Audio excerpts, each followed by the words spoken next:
Muchas gracias, bienvenido a los que están en esta tertulia. Algo informal, pero no por eso menos seria. O a lo mejor sea seria e informal, depende de quién Sí. opine. A ver, este es una novela corta, este libro, Los Siete Castigados, de Rodolfo Silva, con prólogo, hay que destacar, de Benjamín Galimiri. No sé si calza, ¿qué crees tú, Rodolfo? ¿Calza dentro de lo que es una novela? Para mí, que me Mira, gustan los yo ensayos, catalogado durante como un ensayo tiempo, también. sí, durante un tiempo me dediqué me preocupaba eso, me preocupaba saber cómo iba a ser clasificado este libro dentro de la gente que se dedica a estudiar o analizarlo, la literatura. Pero la verdad es que llegó un momento que no me importó. Estoy dedicado a escribir. Esto cabe en la categoría de literatura, perdón, de novela breve. Eh, Cabe la literatura en la categoría de cuentos. La verdad es que no me importa mucho. No me importa. Eh, Estoy Sí, centrado en el contenido, estoy centrado en lo que narro y yo destacaría, por ejemplo, eh, primero que nada que esto es ficción. ¿Ya? Me voy un poco más al tipo de contenido. Esto es ficción, es decir, es un invento. ¿Ya? Los hechos no sucedieron así, tal cual aparece ahí. Y eso a partir de lo que dijo una escritora cuando le preguntaron por su libro y le preguntaron si era, ¿esto le pasó a usted? ¿Esto es autobiográfico? Y ella dijo, no soy yo, es lo que está en mí. Yo creo que esa frase es muy decidora. ¿Ya? Estos sí, hechos no son tal cual ocurrieron, pero es lo que está en el pueblo, yo creo que mucho pueblo campesino, mucha vida rural, tiene esto. ¿Ya? Entonces, por una parte, es ficción, es un invento, pero yo espero que contenga lo que ha pasado y lo que quedó en la vida de las personas, ¿no es cierto? Entonces, eso por una parte, me centro más que en cómo clasificar el texto, más bien en eso. Porque además, a mí me parece que la labor del escritor no es una labor periodística, ¿ya? Tal como lo dice Juan sí, Rulfo, ¿no es cierto? Que lo indico eso en una cita al comienzo del libro. El relato de cómo sucedieron los hechos, eh, eso es labor del periodista, del cronista por último, pero no del literato. El literato debe contar con la libertad suficiente, ¿ya? Para inventar todos los mundos que quiera. ¿Ya? Ahora, en este caso, yo he tomado los hechos que escuché, ¿ya? Porque eh, esto en el fondo es mi interpretación de lo que he escuchado. ¿Sí? Y ahí déjame contarte que en un principio uno aborda la publicación de este libro con muchos temores. ¿Ya? Uno no sabe cómo va a ser recibido. Adicionalmente, yo nunca he participado en política. ¿Sí? Yo no tengo ni la capacidad ni el temperamento para la política. Entonces, si llego a la política es a través de la historia. Inevitablemente llego a la política, pero no soy una persona con habilidades políticas.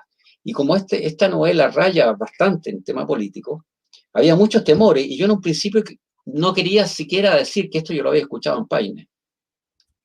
Ahora, dado los buenos comentarios, ahora me atrevo a decir, esta novela resume lo que yo escuché en Paine acerca de lo que sucedió en Paine y que he tratado de interpolar a lo que debe haber sucedido en muchos pueblos chilenos. Entonces, más que sí, clasificarlo, he puesto el énfasis en eso. sí. Gracias, Rodolfo. Estamos conversando con Rodolfo Silva, que es el autor de esta novela Los Siete Castigados. Yo cuando la leí, Rodolfo, pensé que los hechos no eran ficcionados, que correspondían a la más absoluta e irreverente realidad, porque yo viví muy de cerca casos similares. Ahora, yo creo que Rodolfo Silva, lo digo para los que estén viendo este este programa, este video. Es como ese, si lo tuviera que comparar con un gigante de las letras, diría que es la antítesis de Kafka. Porque en las novelas de Kafka, digo, Franz Kafka, lo fundamental no es nunca la psicología del personaje, sino que aquello que le acontece al personaje. Y acá creo que, Rodolfo, tú pones énfasis, eh, así lo inferí yo por lo menos, y esto tal vez te haya salido inconscientemente, hay una muy buena semblanza psicológica de los personajes. Claro que tú dejas al libre albedrío del lector, obviamente, que juzgue por qué actuó de una determinada manera y por qué se contradijo. ¿Eso era producto del momento o es el ser humano así? No sé si inferí bien que lo importante para ti es lo que le sucede al personaje. O sea, por eso te digo que la antítesis... a ver, dicho de otra manera, ¿dónde pones el acento tú? ¿En la psicología del Sí, personaje o en lo que le ocurre? sí, quizá podría explicar eso, se entiende bien, quizás podría explicarlo indicando la ruta que yo trato de seguir. ¿Ya? Primero, yo hago todo lo posible por poner en práctica una costumbre que se ha perdido, no solo en Chile, sino que en Occidente, que es la costumbre de decir no sé y de guardar silencio. Hoy día vemos que hemos adoptado la costumbre de responder siempre a toda pregunta y nadie duda. ¿Has escuchado a algún político que ante una pregunta diga no sé o que No, guarde silencio? Hoy no, día todos no, tenemos una jamás. respuesta para todo. Sin embargo, a mí me parece que el hombre, con toda su complejidad, no ha encontrado respuesta para muchas cosas. Y eso es lo que yo trato de, de con ese acercamiento yo hago la narración. Yo no tengo la respuesta. Entonces lo que trato de hacer es plantearla al lector contando lo que le sucede a los personajes, ¿no es cierto? Y eh, lo que le sucede en su interior. Esta madre, por ejemplo, estoy pensando en el capítulo del Chumbele, esta madre que no tenía ningún nexo político con nada, que su hijo era un adolescente, que era un rockero, que estaba preparando un concierto y que se sentía ella muy influyente. Y su hijo va a ensayar a una casa donde estaban haciéndose reuniones políticas y lo apresan. Entonces, yo En trato de Orcón. ponerme en la situación de esta madre, ¿no es cierto? Que en un primera instancia dice, yo esto lo tengo solucionado, yo tengo contactos, voy a hablar con el gobernador. Y entra a la gobernación y se da cuenta que no es la única que tiene este problema, sino que hay mucha gente que está en la misma. Y sale de la gobernación desarmada sin tener ninguna respuesta. Y después va a hablar con un militar. Entonces, una persona que no tiene ninguna implicancia en los hechos ve que su hijo se ve envuelto en esto. Y bueno, yo dejo planteado eso, de modo que el lector ojalá pudiera ponerse en el lugar del protagonista, del personaje, ¿no es cierto? Eh, Exacto. y saque sus propias conclusiones. ¿Ya? El tema del sofá parisino, por ejemplo, que para mí es sumamente importante, que eso está en el cuento, en la sección, en el capítulo Todo por Nada, ¿ya? En que María Esther le dice a Agustín, deja de hablarme desde tu sillón parisino. Agustín se había autoexiliado cuando entró el gobierno de Allende porque le iban a expropiar la fábrica. Entonces ellos se autoexilian en París y desde allá observa Claro, lo que estaba pasando en ahí, Chile. ahí creo que Agustín adopta una actitud poco comprometida. Quiero hacer un paréntesis, Sí, un paréntesis, porque debido al partido por esto, y voy a hacer dos preguntas en una, como estos combos que están tan de moda ahora. Ajá. ¿De qué se trata este libro, Rodolfo? Porque nos hemos adentrado como si todos supieran de qué se trata el libro. En resumida, Ah, ¿de qué se trata este libro? acá, ¿Por qué hagamos, decidiste ¿ya? escribirlo? ¿Por qué decidiste escribirlo? Y una tercera pregunta. ¿Debe un escritor, crees tú, comprometerse éticamente? Tres preguntas en una. Si se te olvidan Uy, después, las tres bajo de grandes. La apuro. primera, Me las ¿de vuelves a qué, hacer para yo te ya, las recuerdo. ¿de qué trata el libro? Aquí tengo el libro, un breve recorrido por los capítulos. El primer capítulo, El Mano Seca. El Mano Seca es la introducción donde presentamos al protagonista, que es el Mano Seca, Es bueno donde yo contarle a la trato, gente por qué le ponen así.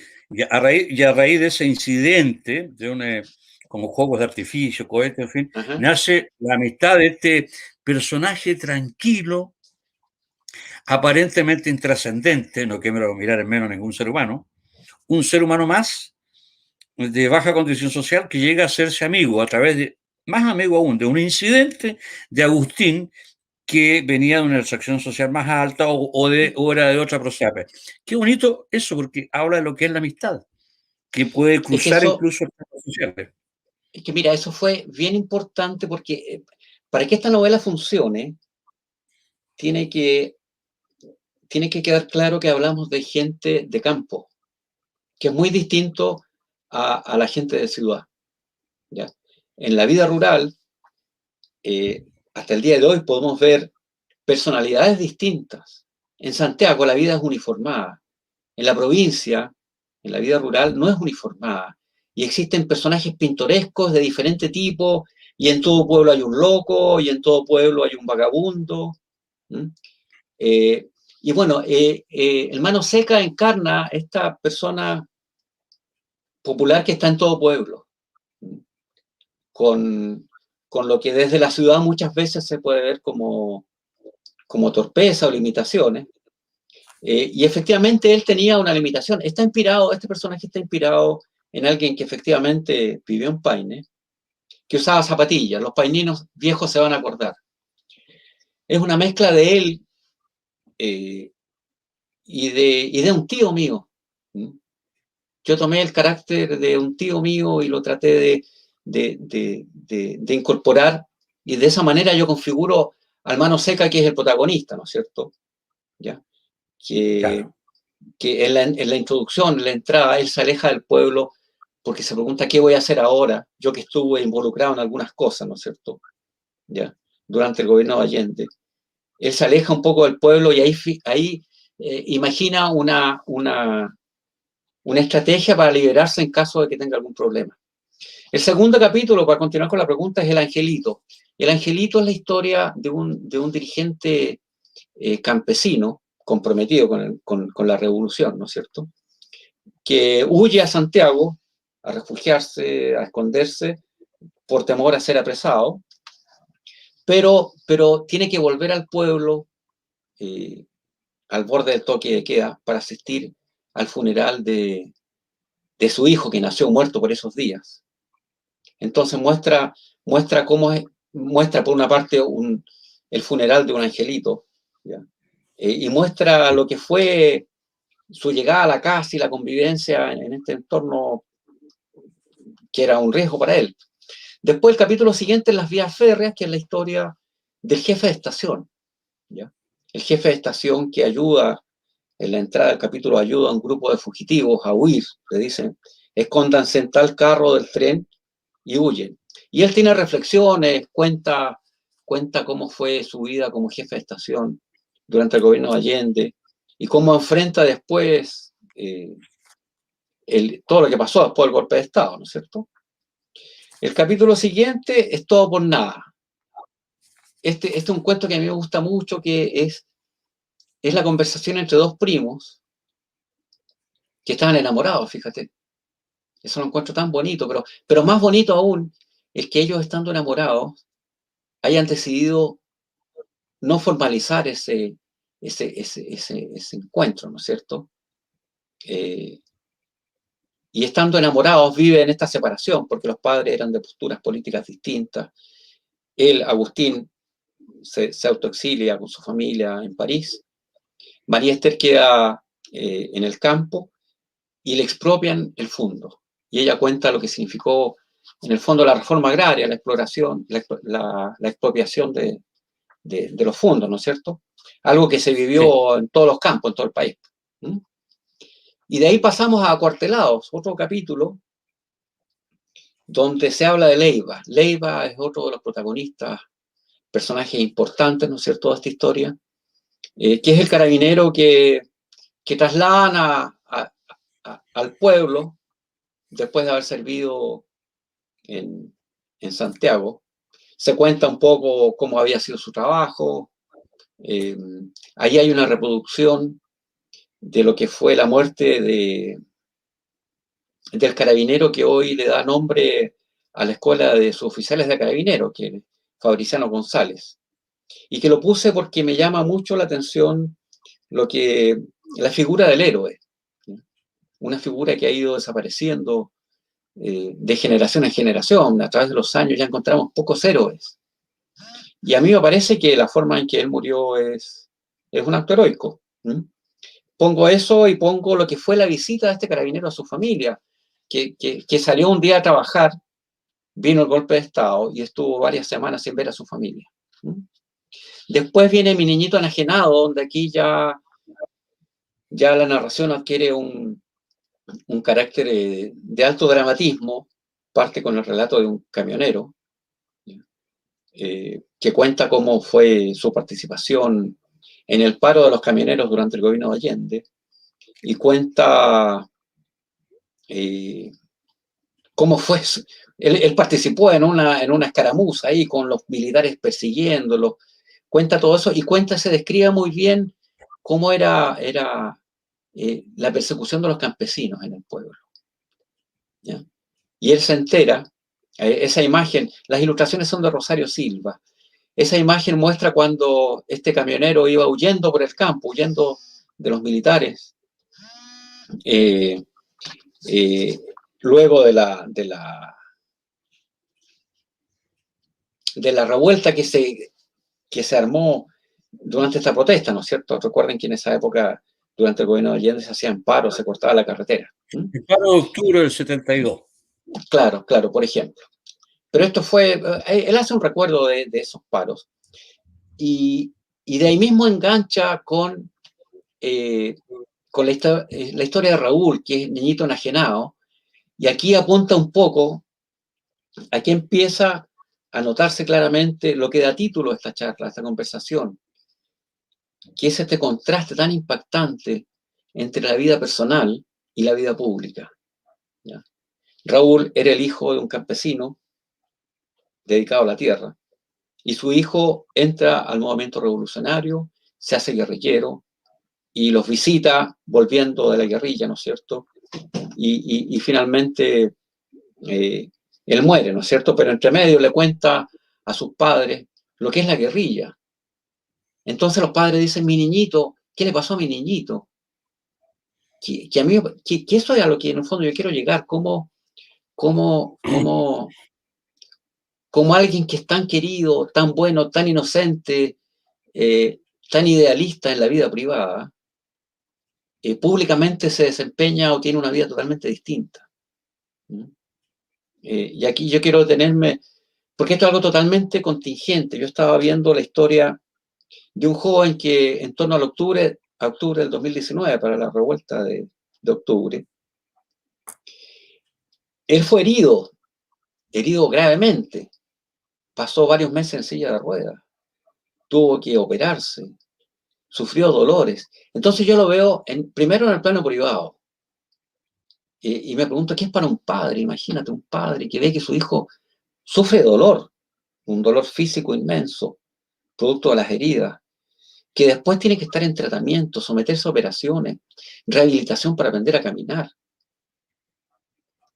Entonces, si lo miramos en el plano familiar, esto es una tragedia inmensa. Cualquier padre puede conmoverse, se conmueve por esta tragedia.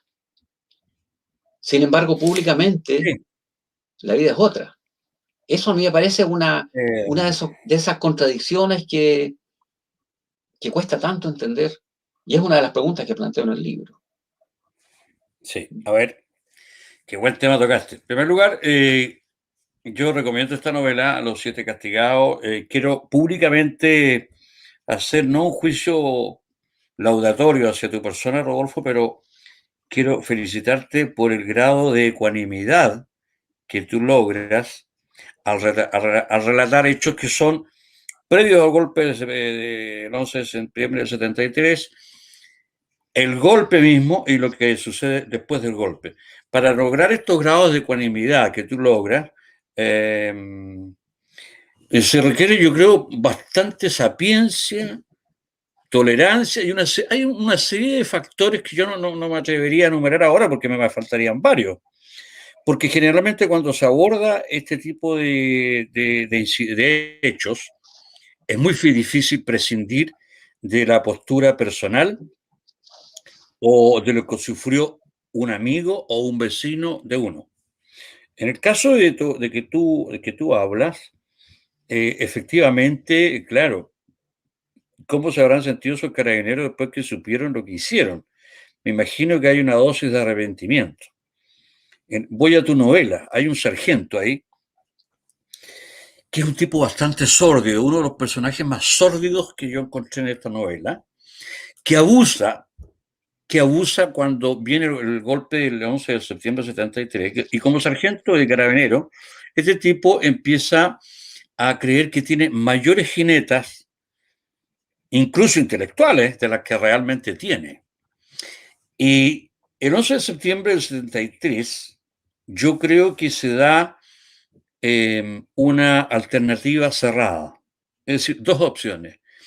Quien diga que había una salida democrática, yo creo que está absolutamente fuera de control o no vivió la época o se informó mal, porque no quiero decir que por haber nacido después del 11 uno no tenga un juicio respecto a lo que pasó el 11 de septiembre del 73.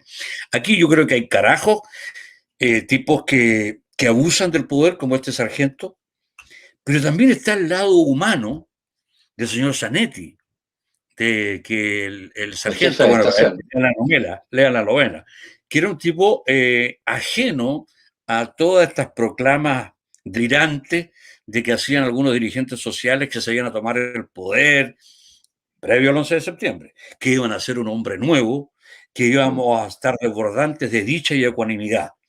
Entonces, ahí el jefe de estación, con una sapiencia muy alta para sus años, porque no era un tipo viejo, le hace un parelé e invita e incita a un diálogo. Aquí nadie va a ser tratado de compañero tanto, sino que señor tanto.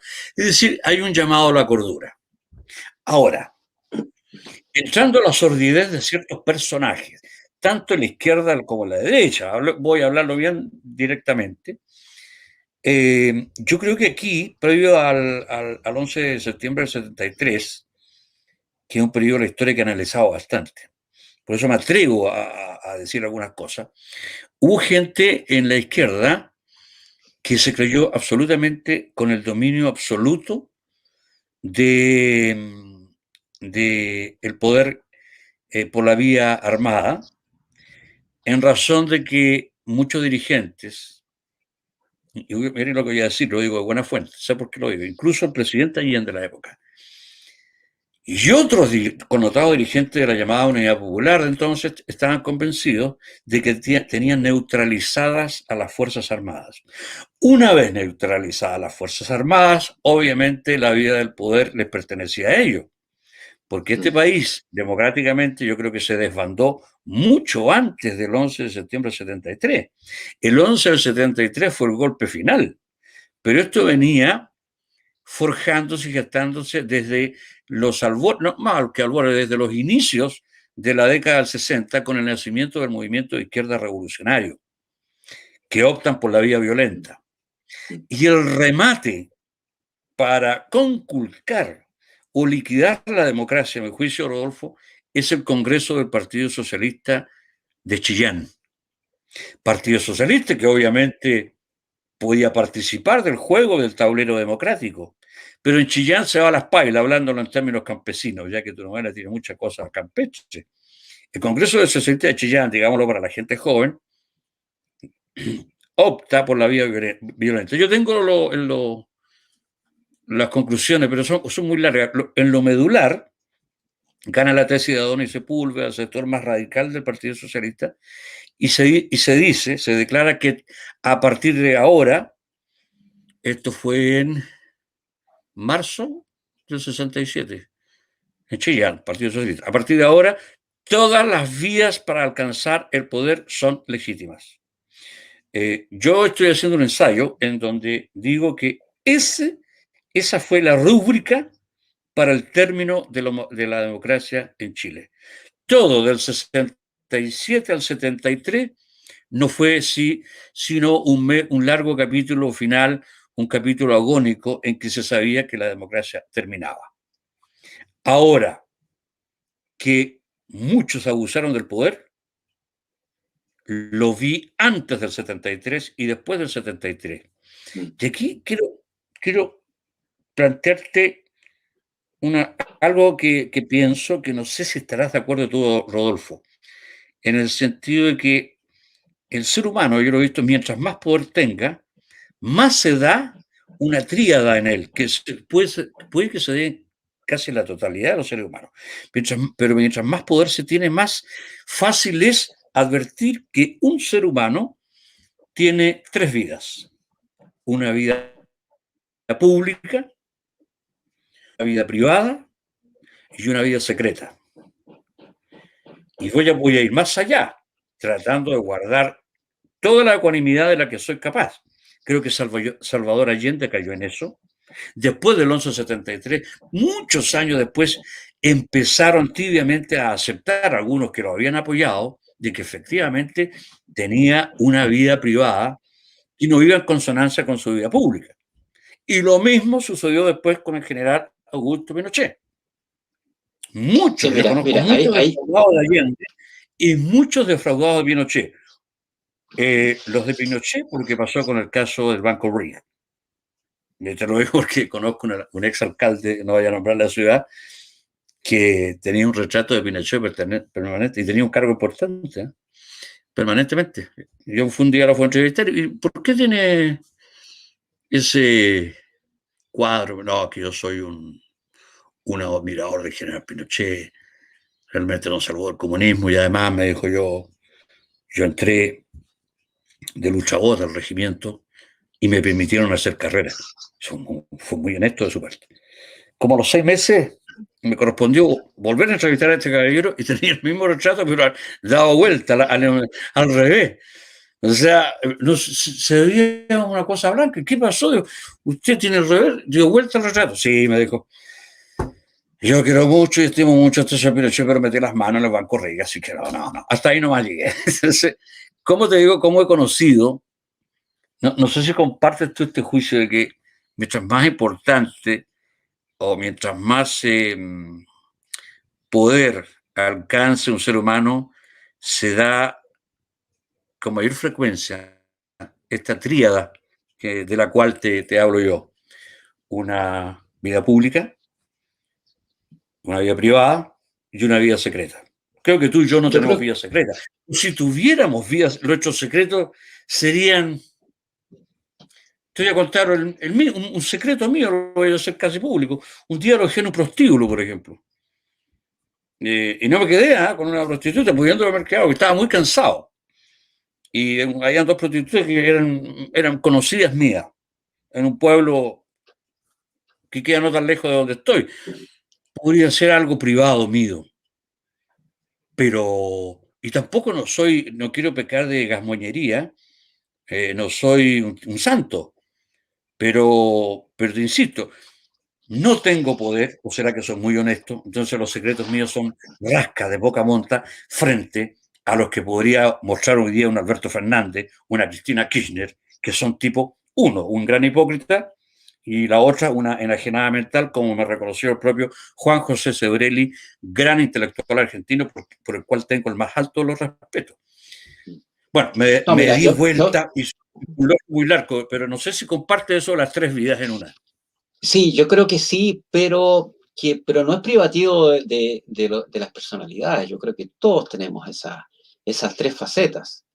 Y precisamente uno de los puntos que yo quiero abordar con la novela son esas contradicciones, ¿ya? Cómo gente que tenía una vida privada totalmente alejada de los hechos políticos se vio involucrado, tuvo sufrimientos inmensos sin tener arte ni parte. Piensa, el campesino promedio chileno, en esa época, había, en su mayoría, no sabía leer o escribir. Piensa que en Paine, quien fue escogido directivo de los campesinos, lo escogieron porque sabía leer y escribir. Entonces, de ahí a entender el concepto de materialismo histórico, hay kilómetros de distancia. Sin embargo, todos esos campesinos se vieron ilusionados, como todo el resto del país. Yo creo que la propuesta de Allende fue la última vez que Chile soñó. La última vez que Chile soñó. Después de eso, como nación, no hemos tenido sueños. El problema es que fue un sueño que falló. Ahí, a ver, Rodolfo, perdóname que interrumpa. Yo esto lo conversé con Mario Vargas Llosa en una entrevista. No sé si tiene mi libro Intelectuales. Eso lo vamos a hablar después, porque ahora estamos. Si no lo tienes, yo te lo envío. Y concordamos en una cosa. Yo sé que estaba frente a un monstruo de la literatura. Hoy día el mundo contemporáneo nos ha hecho caer a la realidad. Las utopías colectivas no existen. Fueron un sueño, es verdad, pero no más que un sueño. Y lo peor es que despertamos pesadillas. Yo creo en la utopía personal, fíjate. Y esto lo compartíamos con Vargas Llosa. Cada ser humano tiene derecho a tener su propia utopía. Pero cuando tú la quieres hacer colectiva, comienzan a diezmarte esa utopía los intereses creados, los egos, las envidias, las hipocresías, que terminan trastocando lo que es una idea casi idílica. Y Es que, precisamente por ser idílica, no va en consonancia con ese ser lleno de que tiene más contradicciones y defectos que virtudes llamado ser humano. Y ahí es yo por soy eso jovenciano. mismo, por eso mismo aquí a esta charla le pusimos virtudes públicas, privadas, vicios públicos, por esa Ya, ya. contradicción. Y mira, yo quiero, ya que estamos en confianza, yo quiero comentar lo sorprendido que todavía estoy del contraste entre Allende y entre la vida privada y la vida pública de Allende. Analicemos un poco, tomémonos un momento para ver quién era Allende y cómo era Allende. Allende yo creo que es un político de alta resistencia, partió en los años 40 en la política, con una personalidad muy atractiva para la política, pero sin embargo no era un revolucionario. Yo creo que en eso estamos de acuerdo, ¿no es cierto? No era un revolucionario, eh, participó en diferentes tendencias, fue seguidor un poco del fascismo también, como la mayoría de los políticos chilenos de la época, y fue avanzando en su carrera con, con un deseo personal de heroísmo. Él decía, Toque decía, mostraba, apuntaba a su brazo, decía, esta es carne de estatua. ¿Ya? O sea, él siempre tuvo el interés de ser una personalidad. Pero cuando llega a la presidencia, mi teoría, y que por lo que hemos conversado antes, parece que tú también estás de acuerdo por los antecedentes que tienes, de que fue en cierto modo víctima del socialismo. Entonces se da la contradicción de que él era el líder de un movimiento, era el presidente, pero que habla de suicidarse. Imagina lo terrible que es eso. Y llega a decir, si renuncio me matan aquí o me matan en el extranjero. 2 veces, según ha declarado su amigo y médico, ¿no es cierto? Él habló de suicidarse, primero diciendo un infartito y se acaba el problema. Después habla de dispararse con la ametralladora, cosa que fue lo que hizo al final. Entonces ya tenemos una situación de alta contradicción que no solamente se da en un personaje como Salvador Allende, sino que se puede dar en muchas personas, y eso en el fondo es lo rescatable. En el ser humano se puede dar. Entonces tenemos esta persona que alcanza lo que siempre persiguió, que cuando tiene el poder se ve aparentemente limitado, y piensa en el suicidio, imagínate. Y está en La Moneda del 11 de septiembre del 73, rodeado de militares, ha sentido los disparos, está con un casco, le pide, tiene la sangre fría de pedirle a todos los que están ahí que salgan, entre ellos su hija embarazada, sus asistentes, decide quiénes se quedan, toman las armas, y él toma el micrófono y da ese discurso que dio. Es que eso a mí no deja de sorprenderme. A tal punto que yo en un momento dije, pero a ver, ese discurso que dio Allende de se abrirán las anchas alamedas, ¿estaría pregrabado? Y por lo que he visto, no. Tenían todos los elementos técnicos para hacer esta transmisión, ¿no es cierto? En La Moneda siempre ha habido un teléfono que permite conectarse por fuera sin importar las condiciones del entorno. De modo que efectivamente él dio ese discurso, que es un discurso poético que yo creo que se quiere cualquier héroe. Y después de eso se suicida. Pero es que mira, es una contradicción contra otra. Una persona que lucha por llegar a un lugar, que después se ve acorralado, que piensa que es el suicidio, y está viendo la muerte por delante. Y es capaz de hacer ese discurso.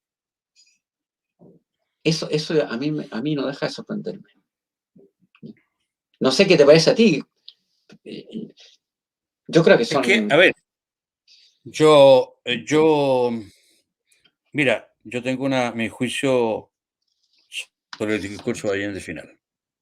Yo sé la verdad, pero no la quiero decir porque voy a parecer antipático, y hasta el momento creo que esta conversación está siendo muy ecuánime. Entonces, si yo digo algo que pueda herir a un bando, van a decir, este es facho. Si digo otra cosa, este es zurdo. Entonces, No, prefiero que no perdona que te haya... interrumpa, pero hay bastante, perdona que te interrumpa, pero hay bastantes testimonios de entrevistas de personas que declararon, siendo ellos de partidarios y correligionarios de Allende, que declararon que Allende estaba acorralado y que no podía tomar decisiones y que había perdido el habla prácticamente. Probablemente tú has leído algo al respecto también. Entonces esto no es un hecho, no se trata de ser más Sí, o y menos ecuánime. al respecto el libro más ecuánime, ya que el tuyo es ecuánime, yo por eso, una de las razones por las cuales se lo recomiendo especialmente a la juventud. Si tuviera que recomendar un ensayo, sería, búsquenlo porque están en Santiago muy barato, a 3.000, 4.000 pesos. Un libro que se llama Chile entre dos generales, desde Carlos Ibáñez del Campo hasta Augusto Pinochet, de Román Alegría. Yo tuve oportunidad de entrevistar a Román Alegría, que en paz descanse. Yo conté una anécdota que es muy decidora, porque para mí Allende estaba atrapado. Creo que cayó consumido en su propia utopía, pero tuvo la nobleza de dispararse, mientras otros arrancaron. Si Altamirano se hubiese suicidado, si Garretón se hubiese suicidado, hoy día la izquierda tendría tres héroes. La misma izquierda yo le hago una crítica al sector extremo, como tienen olvidado, y me voy a colocar en su cerebro, en su ideología, le rinden más loa todavía al Che Guevara que a Miguel Enrique. Y Miguel Enrique es un tipo que fue consecuente. Me van a decir, oye, si era Almir, me da lo mismo. Consecuencia puede haber en cualquier sector ultrista o moderado de cualquier sociedad. Yo creo que hay consecuencias incluso en algunos integrantes de Al Qaeda, no conozco el detalle. Pero ¿cuál fue el tema de Allende? Yo creo que el problema de Allende, y aquí voy a ser incidente, me lo dijo un amigo, el amigo mío de mayor edad, era senador en ese tiempo y todavía vive. Y tengo que ir a verlo porque está en Ormue. Con ese dato ya van a saber a qué me refiero. Y lo conocí mucho, puedo decir que soy amigo de él. Tengo hasta un cuadro de él, porque pintaba. Yo sé que ya adivinaron. Él era senador en tiempo de la Unidad Popular. Y yo, que soy su amigo y que fui pololo de su hija, te cuento, Rodolfo, que nos quedamos hasta las 4 de la mañana hablando y discutiendo. Y él nos decía, me gusta discutir contigo, me dijo, porque argumentas, no eres el tipo que se adhiere a una idea porque sí, por simpatía. Y es verdad, he hecho siempre en mi vida un gran esfuerzo por argumentar toda idea a la cual adhiero, aunque cada día estoy más defraudado del ser humano, ese es un tema que podemos tocar después. Eh, Quiero contarte la siguiente anécdota. Ahí este señor, ex senador, que fue un poco amigo de Allende, yo tengo fotos con él, me dijo, el gran error de Allende fue haber pactado hasta con el más minúsculo de los movimientos ultristas con tal de llegar al poder. Y eso lo salió muy caro. Porque él no se podía desprender del hecho que tenía un sobrino que era militante del MIR, Andrés Pascal Allende. Entonces, ¿cómo te desprendes tú de alguien que era hijo de su hermana Laura? Entonces, fue muy obsecuente con la radicalidad de la izquierda. ¿Por qué recomiendo el libro de Román Alegría antes de que se me olvide? Es muy ecuánime para relatar los hechos. Y hay un momento que me cuenta, esto me lo contó porque yo le dije, me llamó mucho la atención el capítulo final de José María, no sé cuánto el apellido, el periodista uruguayo, ¿se acuerda? Ah, claro que fue verdad. Me gustaría que lo contara para dejarlo grabado. Yo estaba con la grabadora. ¿De qué se trataba? Estábamos por decir, de marzo del año 73 o abril. Y viene un periodista uruguayo a hacerle una entrevista a Allende y habla con Román Alegría, a quien yo estaba entrevistando. Reitero, autor del libro Chile entre dos generales. Román Alegría en ese tiempo era director del diario La Prensa, que era el diario de la democracia cristiana ante Unidad Popular. Entonces, Román Alegría, que tenía amigos, colegas en La Moneda, habló, entiendo, con el perro Olivares. Y él dijo, oye, tengo un colega uruguayo que quiere entrevistar a Salvador Allende. ¿Cómo no? Consiguieron la entrevista, por decirte, 48 horas después. El tipo se quedó en la casa de Román Alegría. Y este uruguayo va tipo 10 de la mañana a entrevistarse con Salvador Allende. La entrevista sería una hora y media. El hecho es que sale este uruguayo y va a donde Román Alegría a darle las gracias porque le había conseguido la entrevista. Todo esto contado por Román Alegría. Yo lo tengo, esa entrevista la se publicado en el Diario del Sur de Concepción. Entonces Román Alegría le dice, bueno, ¿qué te pareció? ¿Cómo te fue? ¿Qué te pareció la entrevista con el presidente? ¿Cómo lo ves? Me dijo, absolutamente descolocado, en el limbo. Hubo momentos que miraba por otro lado como pensando que esto se va a solucionar por arte de Birliberloque, o sea, por pura cueva, hablando un buen chileno. Pero lo vi como a ver, como una momia, pensando que esto en qué minuto revienta, entregado, por otro lado, queriendo hacer algo sin saber qué. Román Alegría, insisto, compren ese libro, si no le va a costar más de 4 o 5 mil pesos. China entre dos generales. Está muy bien relatado esto mismo que estoy contando yo ahora. Ahora lo estoy contando currente calamo, como dicen los italianos, pero te quiero decir que Allende al final no sabía, es decir, sabía lo que le venía y no podía hacer nada por impedirlo, porque las fuerzas radicales de la izquierda ya estaban desatadas y habían sobrepasado el marxismo más democrático, entre comillas y en cursiva, que propugnaba Salvador Allende. Y una última cosa para dejarte con la palabra, porque eres tú el protagonista de esto, Rodolfo, que lo tengo grabado, lo pienso hacer en mis memorias. El año 1985 me correspondió entrevistar a Clotario Blest. Esto creo que te lo conté. Y en un momento dado tocamos este tema y Clotario Blest me dice que lo mandan a buscar de la presidencia de la República. Llegó un auto, me dijo, calle Santa Cruz, 865, todavía me acuerdo, en Santiago. Y llegó un auto de la presidencia de la República. ¿Usted es el señor Clotario Brett? Sí, le dice él. Tenemos orden del presidente de la República que quiere conversar con usted. Vaya, qué raro, ¿no? Bueno, él conocía a Allende. Clotario Brett ya había sido un dirigente sindical, tal vez el más honesto que ha tenido la historia de la CUT, en mi opinión personal. Absolutamente honesto. No puedo decir hoy día de los que he conocido, de los ustedes últimos. El hecho es que, esto me lo cuenta Clotario Brett, llega Allende y lo hace pasar al Salón Rojo. Le pide que tome asiento. Y dice, Clotario, te quiero felicitar por tu honestidad como dirigente sindical. Si todos fueran así, tendríamos otro sindicalismo en Chile. Y por eso mismo te quiero decir que yo no soy presidente de la República. Tal cual. Y Clotario Brett, contándome esto, me lo vi. Yo lo tengo grabado, está también escrito en una entrevista que hice en el Diario del Sur de Concepción. Pero presidente, si usted fue elegido el 4 de septiembre del año 70 por 35.000 votos, poco, pero ganó. No, le dice Salvador Allende. Aquí manda el Comité Político de la Unidad Popular, los partidos políticos, la CUP, se llama Comité de Unidad Popular.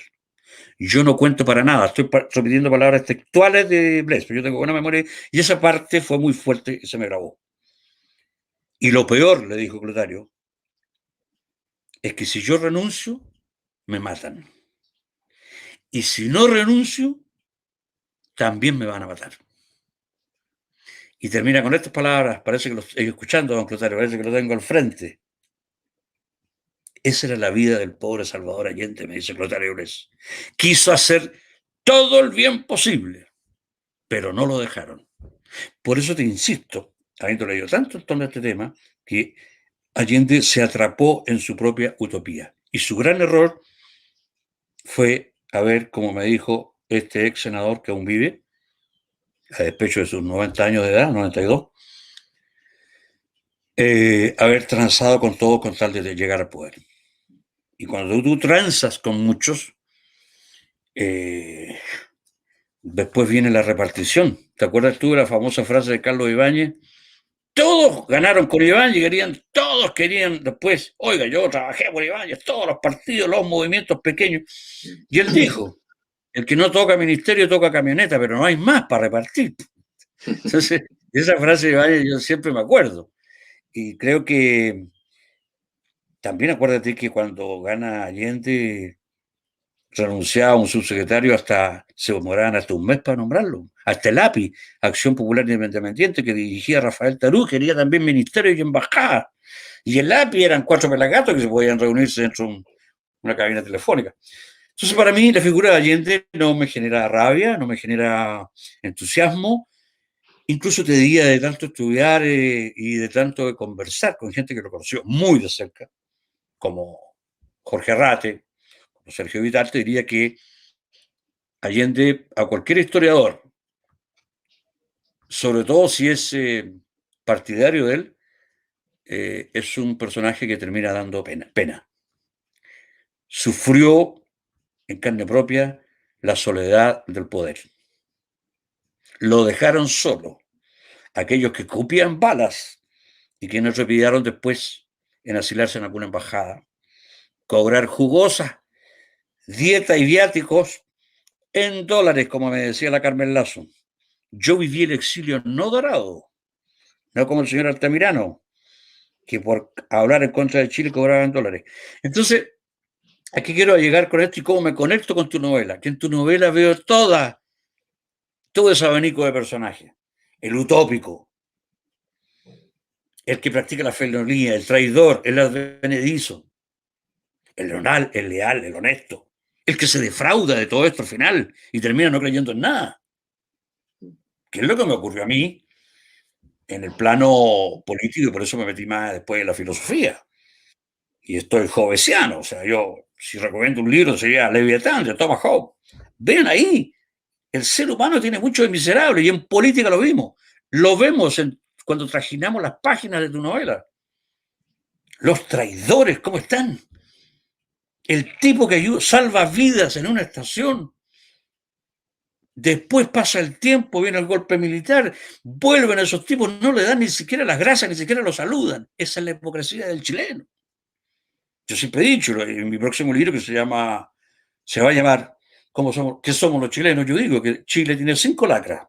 Arribismo, deshonestidad, muy en boga ahora, envidia, hipocresía e improvisación. Y eso lo veo en tu novela. Para mí, el personaje que es la antítesis de ese sargento abusador que no se piden fusilar a un cabro que se metió a la izquierda porque escuchó un par de frases bonitas y dijo, ya, vamos a ser el hombre nuevo. Cayeron muchos así, producto de la prepotencia de ese sargento con poder. Y también, Pero curiosamente, déjame interrumpirte. traicionaron su propia idea. Curiosamente, fíjate que ese sargento también fue muy querido. Y eso es lo que a mí no deja de sorprenderme. Porque él tenía otra... Pero es que piensa, el sargento Cabrera, al final, no quiero contar el desenlace, pero lo que gatilla todo lo que pasó al final es porque el Mano Seca se burla de él porque su tía no la aceptó cuando le declaró su amor a su tía. Cuando el sargento se entera de que el Mano Seca está contándole a todos que su tía le dijo no y que él estaba rogándole y le dice a ella, por ti te bajo una estrella, el Mano Seca usa eso y le dice, fuiste tan hombrecito fusilando a estos campesinos, pero te vi llorar delante de la tía V. Mira ese contraste, es que eso es lo que a mí no deja de sorprenderme, no solamente en el ámbito político, en todos los ámbitos. En todos los ámbitos. Oh, ahí da para otra charla, otra tertulia. Sí. ¿Qué es el ser humano en el fondo? Yo ahora estoy metido, no sé si por edad, por crisis, por etapa, todo lo que sea la ontología me llama la atención. Y de tu libro hay muchas cosas que me sirven a mí para la ontología, que no es otra cosa que la metafísica del ser humano. Porque ahí veo mucha gente honesta, de ambos bandos, de los que pro golpistas y no golpistas que querían la revolución, muy honestos, que cayeron. ¿Cómo no me da pena y rabia esos campesinos que querían, que no tenían idea más que de su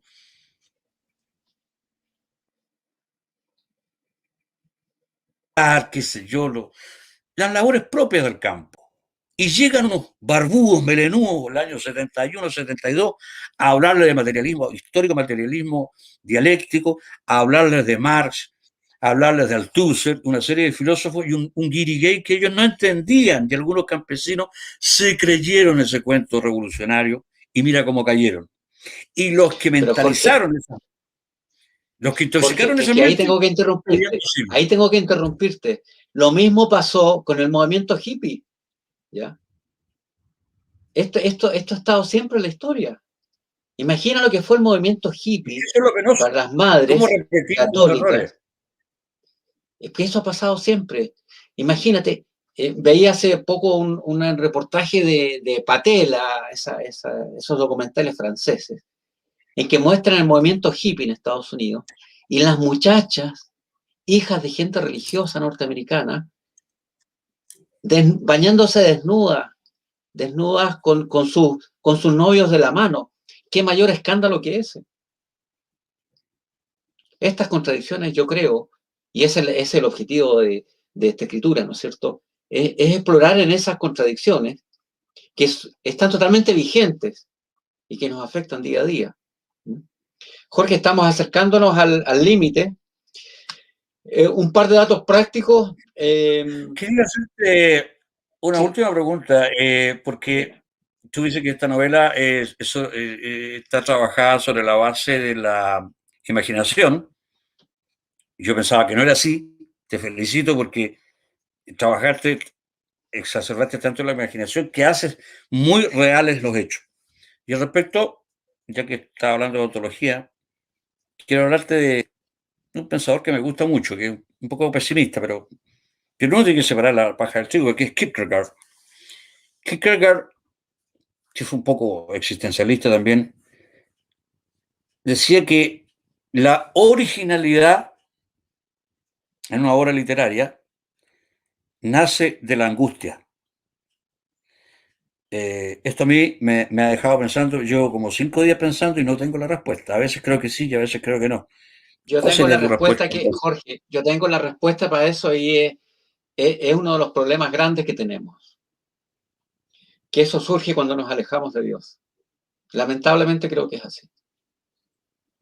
Esta angustia, esta desesperanza, es cuando, producto del desarrollo industrial, del desarrollo tecnológico, ya somos capaces de alterar la naturaleza. Ya el jorobado que conocimos en los años 60 ya no existe porque gracias a la medicina podemos corregir eso. Ya no vemos la acción de Dios en el día a día. Entonces nos invadió una soberbia. ¿Ya? Renunciamos a Dios y solo tenemos vacío. Y yo soy católico, pero aspirante a católico, ¿ya? Y tampoco soy religioso, qué buen tema pero para eso, otra charla. pero es eso, renunciamos a Dios. Piensa hoy día, y con esto terminamos porque ya estamos en la hora. Si tú le dijeras a alguien qué es lo más importante, lo más grandioso que podría sucederte en la vida, yo estoy seguro de que todos diríamos encontrarme cara a cara con Dios. Porque eso es lo que hemos perdido. Quería hacer una pregunta sobre Jean Guiton, el gran intelectual francés que fue el único laico, el único no católico invitado al Concilio Vaticano II. Cuando le preguntaron del siglo XXI, ¿cómo lo veía? Bueno, el siglo XXI, o el hombre se acerca a Dios o va a ser un ente nada de nada. Puede ser exagerado, pero da pie para un buen debate, y más que debate, una conversación. Creo que Yo creo gran que parte de la crisis hoy día de la juventud, hasta política, pasa por un alejamiento de lo religioso o de lo espiritual, que para mí son caminos paralelos y ambos muy valiosos. Yo no podría decir pero que son cosas distintas. es muy, La religiosidad y la espiritualidad son cosas distintas. pueden ser cosas distintas, Rodolfo, pero que propenden a lo mismo. ¿Sí? Te quedó buen tema, mira, nos entusiasmamos y Sí, bueno, vamos a nos tener que quedamos hacer esto cortos, una vez pero al mes. ¿Ya? Una vez al menos. ya, Ya. Ok, muchas gracias. Muchas ya, de gracias a los acuerdo. comentarios. Yo creo que debiéramos dar las gracias, por lo menos un poquito de cortesía. Yo no soy muy experto en esto, pero quiero agradecerle a Jorge Atreides, a René Maruri, a Naomi, a Ruth Gaete, a Yolanda Mesa, a Francisca Cucaquica, no creo que sea su apellido, a Isabel Silva, a todos quienes estuvieron en esta conversación. Un millón de gracias y bueno, nos volveremos a encontrar. Muchas gracias a ti, Jorge, por todos Muchas los gracias y comentarios. me retiro con el compromiso de que este libro lo voy a comentar para el diario donde trabajo. Un millón de gracias, Jorge.